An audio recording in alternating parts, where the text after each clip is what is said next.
contractors are always going to try to hit you for those extras. Always. It doesn't matter what the project is, what the scope of work is, what you're renovating. I mean, it's almost like a guarantee that the contractor's going to take whatever it is you have to do, and he's going to add stuff. He's going to find stuff to add to it, to make the bill larger, to make the work larger, to make the time frame longer. You know, that's just what they do. It's how they make their money. You know, any contractor, I mean, it doesn't really matter what it is, but in general with contractors, you never want to go with the cheapest anyway, because they're cheap for a reason.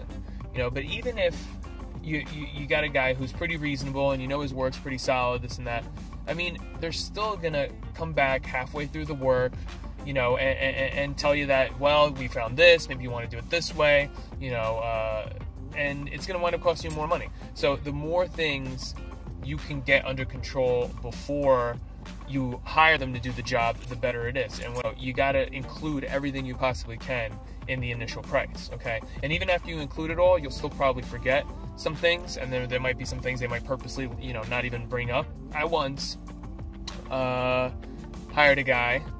He did all new doors, and he hung the doors, but the doorknobs and installing the doorknobs wasn't included in the price. So when I got home, I had no doorknobs on any of the doors. And he said, oh, you know, that's a separate price. You didn't mention that you wanted that. And I was just kind of like, well, I mean, if I'm getting doors installed, I mean, yeah, I want doorknobs. I mean, who gets doors installed and doesn't get the doorknobs? So anyway, whether that was an add-on or whether I should have mentioned it, the bottom line is you got to try to remember everything you possibly can up front. I think it's basically a standard rule of thumb now with the add-ons and extras. So avoid those if you can.